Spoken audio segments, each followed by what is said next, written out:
Hi traders, welcome to another episode. Best price action trading strategies series को continue करते हुए आज हम head and shoulder chart pattern trading strategy पर discussion करने जा रहे हैं, जो शेयर मार्केट में आपको बेहतर ट्रेडिंग निर्णय लेने में मदद कर सकती है। यह जो स्ट्रेटजी हम शेयर करने जा रहे हैं वही है जिससे मैंने भी शुरू किया था और उनके लिए भी है जो बिगिनर या स्ट्रगलिंग ट्रेडर्स हैं और मार्केट पर एज हासिल करना चाहते हैं और कंसिस्टेंट इनकम करना चाहते हैं। यह पैटर्न प्रॉफिटेबल है यदि सही से ट्रेड किया जाए, लेकिन कुछ ट्रेडर्स इसे गलत जगह पर ट्रेड करने के कारण लॉस में पोजीशन को क्लोज करते हैं। तो आज इस वीडियो में हम आपको इस पैटर्न को कैसे और कब ट्रेड करें और कैसे प्रिसाइज एंट्री, प्रॉफिट को मैक्सिमाइज करने और स्टॉप लॉस को छोटा रखने के तरीके बताएंगे।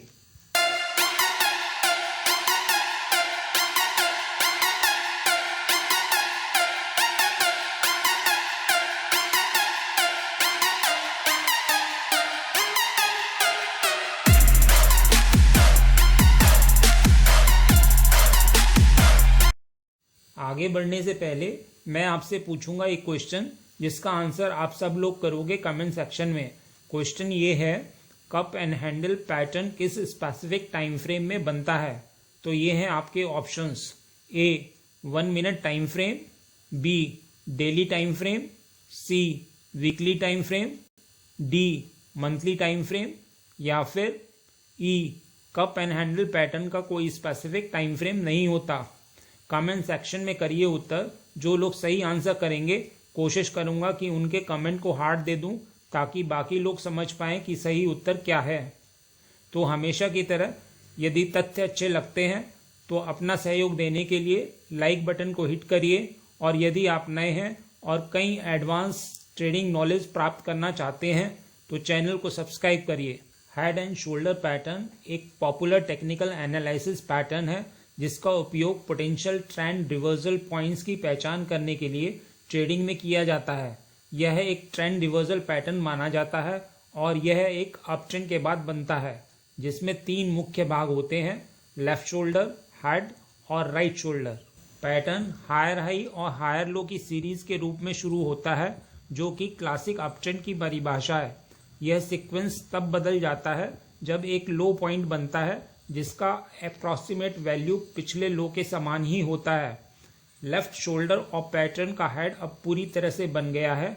यह पहला संकेत है कि ट्रेंड में बदलाव हो सकता है। प्राइस लो पॉइंट से बढ़ता है, लेकिन हायर हाई के सीक्वेंस को फिर से शुरू करने की बजाय लोअर हाई बनाता है। अक्सर यह lower high price left shoulder के हाईएस्ट पॉइंट के समान होता है। फिर प्राइस तीसरी बार पिछले लोअर लेवल पर वापस आ जाता है, जिससे राइट शोल्डर बनता है। पैटर्न अब पूरा हो गया है। 3 लोअर लेवल पर खींची गई रेखा को पैटर्न की नेकलाइन के रूप में जाना जाता है। पैटर्न का लेफ्ट पार्ट अप ट्रेंड के अंत को रिप्रेजेंट करता है और पैटर्न का राइट पार्ट डाउन ट्रेंड की शुरुआत को रिप्रेजेंट करता है।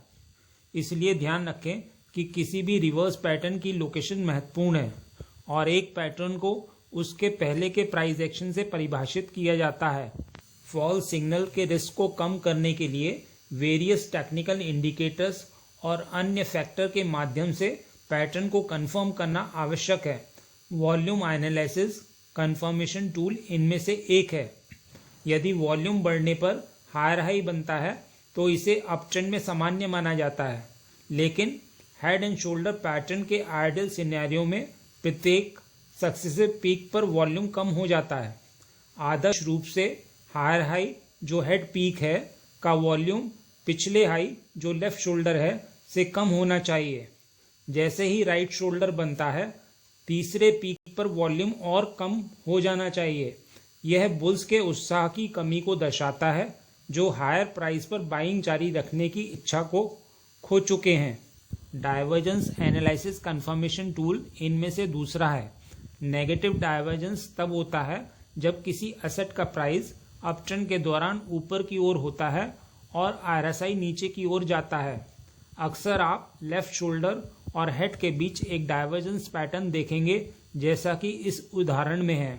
इसके अलावा हेड और राइट शोल्डर के बीच एक छिपा हुआ डाइवर्जेंस हो सकता है, जिसका अर्थ है राइट शोल्डर हेड से कम हाई बना रहा है और इंडिकेटर हायर हाई बना रहा है।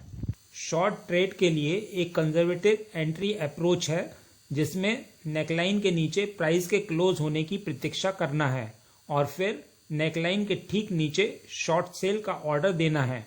धारणा यह है कि नेकलाइन जो पैटर्न का प्रमुख सपोर्ट लेवल था को अब रेजिस्टेंस के रूप में कार्य करना चाहिए अगर प्राइस उस लेवल पर वापस रैली करता है। इस बात की कोई गारंटी नहीं है कि प्राइस नेकलाइन पर वापस आ ही जाएगा, लेकिन अगर ऐसा होता है तो ट्रेडर को अब हेड एंड शोल्डर ब्रेकडाउन में रेजिस्टेंस पर बेचने का दूसरा मौका मिल जाता है।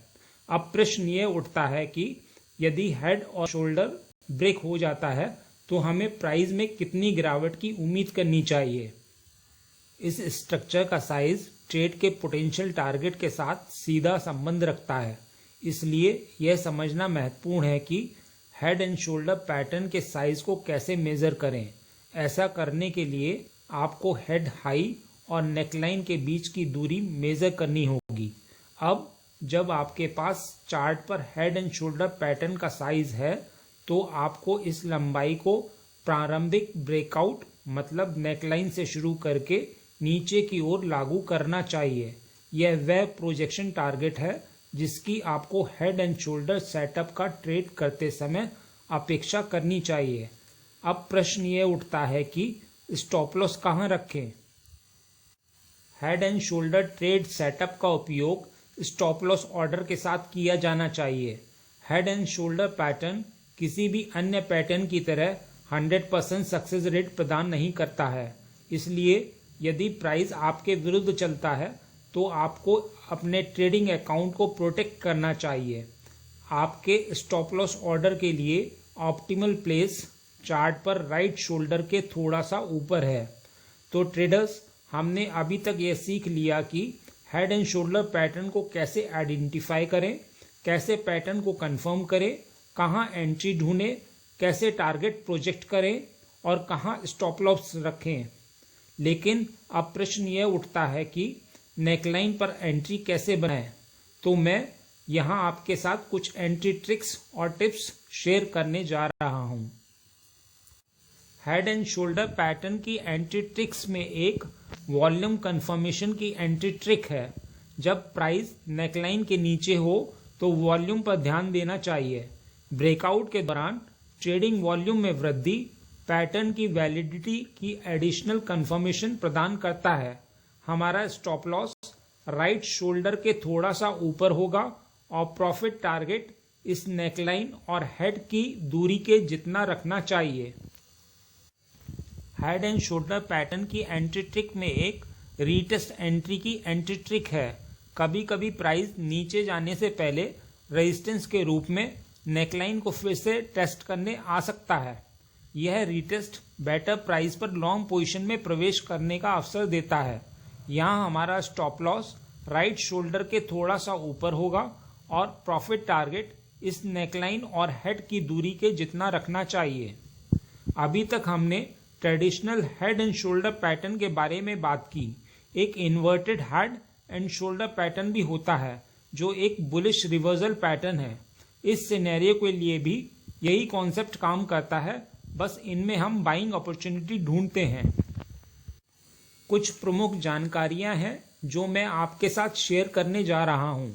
इन्हें हेड एंड शोल्डर पैटर्न को ट्रेड करते समय रूल्स के रूप में सोचना चाहिए। एक एक्सटेंडेड मूव के बाद पैटर्न अवश्य बनना चाहिए।